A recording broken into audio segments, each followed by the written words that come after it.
정말 슬프게도 중국 없이 힘들다. 이게 무슨 말일까요? 바로 이것 때문입니다.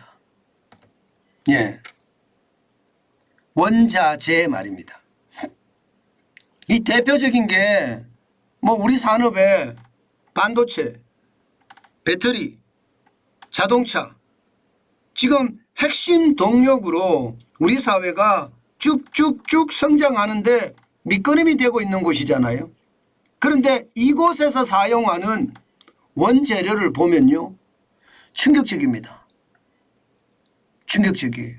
1년 새 반도체 원재료인 크세논 증가율을 보세요. 크세논이라는 겁니다. 629.4%입니다. 이게 제가 잘못 쓴 게 아닙니다. 629.4%면 1년 새에 지금 7.3배나 늘어났다는 건가요? 7배 하고도 0.3이 더 늘어났다는 건가요? 야, 충격적입니다. 보세요. 이 크세논 작년만 하더라도요. 중국산 수입 비중이 9.2%였어요. 이 9.2%가 67.1%로 올라갔습니다.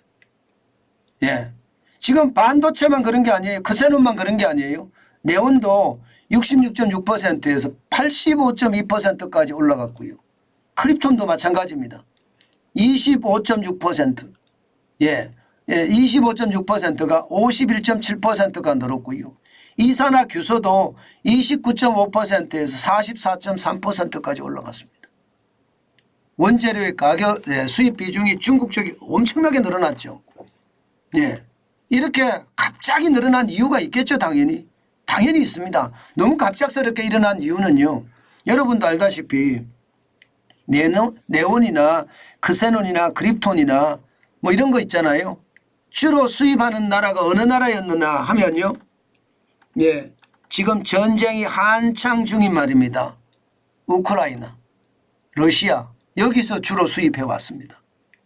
그런데 우크라이나나 러시아가 전쟁 때문에 뭐 수출할 여력이 없겠죠. 러시아는 또 우리가 수입하기도 쉽지 않겠죠. 그러니까 이 원재료에 대해서 중국 쪽으로 방향을 틀은 거예요. 중국 쪽으로 방향을 트니까 이렇게까지 문제가 생겼습니다. 만약에 말입니다. 만약에 중국이 뭐 예를 들어서 크세논이 됐건 네온이 됐든 야 우리 수출 못해 이러면 우리 반도체 어떻게 되나요? 잘못하면 반도체 공장 스톱할 수도 있습니다. 물론 스톱은 하겠냐마는 하겠냐 뭐 그런 생각은 저는 솔직히 합니다. 그렇지만 모릅니다. 모릅니다. 제가 여러분들에게 그런 말씀 계속 드리잖아요. 한국 자원거래소 만들으라고. 한국 주식거래소 만드는 것처럼 금거래소 만드는 것처럼 한국 자원거래소도 만들자. 그래서 정부가 자원개발을 주도하는 것이 아니라 민간이 주도하게끔 만들어서 이게 해나가면 시장이 더 커지지 않겠느냐. 저는 그런 생각하거든요. 다시 말해서 옛날에 종합상사 기억나시죠? 종합상사 부활하자는 거예요. 종합상사가 전 세계에 나가서 자원 개발하고요. 이 종합상사 개발한다는 게 여러분 알다시피 민간에서 개발하면 정부하고 다릅니다.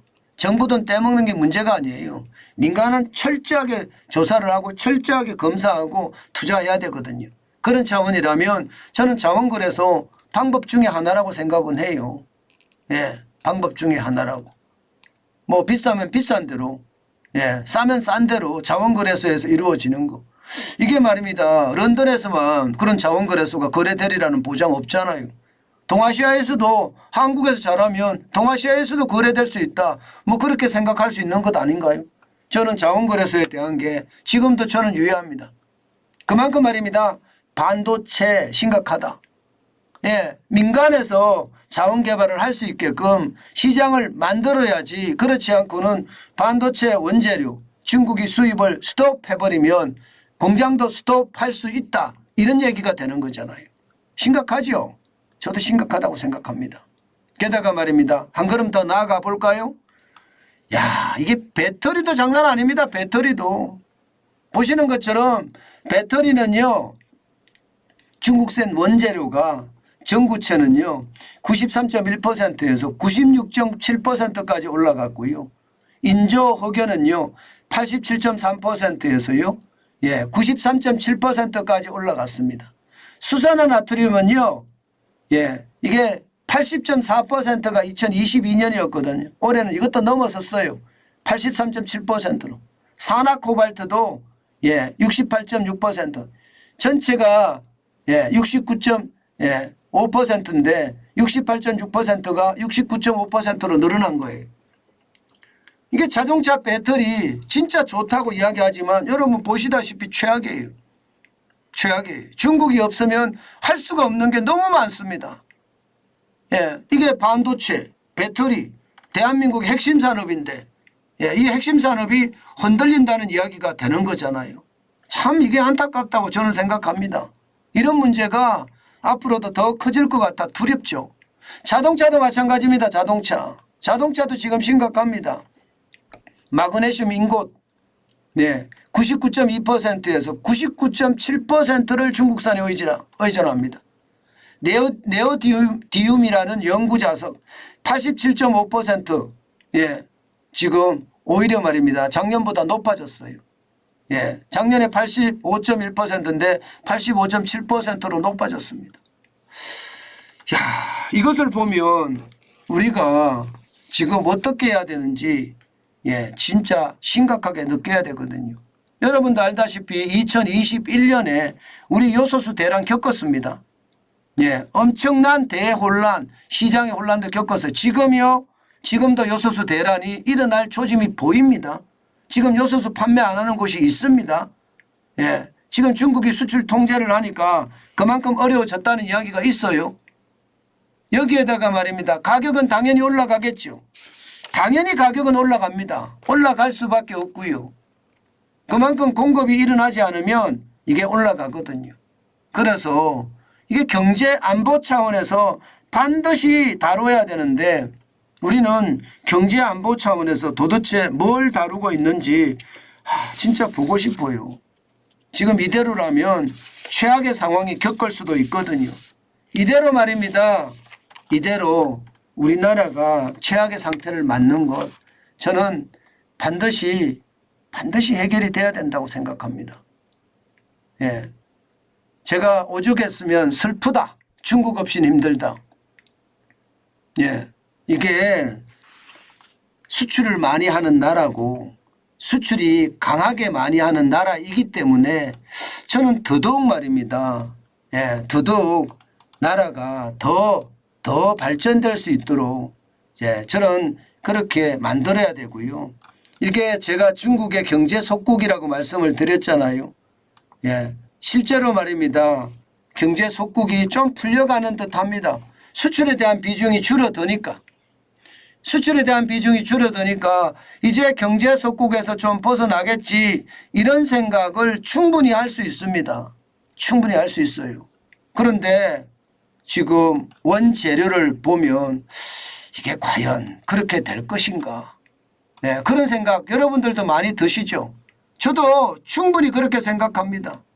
이게 한 나라의 특정 나라에 이게 너무 말입니다. 기대어 있으면 그것이 바로 충격이다. 저는 그렇게 생각하거든요. 절대로적으로 좀 여유가 있어야 되는데 이게 여유가 없다는 것이 너무나 안타깝습니다. 너무나 안타깝습니다. 저는 앞으로 이런 여유를 찾아내는 것도 우리 경제가 살아가야 될 아주 핵심적인 내용이 아닐까. 저는 그 생각도 많이 해봅니다. 진짜 많이 해봅니다. 지금 우리가 살 수 있는 길이라는 게 그렇잖아요. 이게 합리적인 선택을 할 수 있는 건데 이게 합리적인 선택이 될까 이런 생각이 너무 드니까 무섭다 이런 생각도 많이 하게 되네요. 어쨌든 여러분 국가 지도자들이 잘해주길 바라야죠. 맨날 싸움만 하지 말고 진짜 잘해주길 바라야 됩니다. 그것만이 우리가 기대할 수 있는 작은 희망이다. 왜 제가 작은 희망이라고 하나 하면요. 도대체 정치인들을 믿을 수가 없기 때문입니다. 그러나 그중에는 진정한 애국자들도 저는 있다고 생각하거든요. 그들이 그 일을 했으면 좋겠다. 그 말씀 제가 다시 한번 올립니다.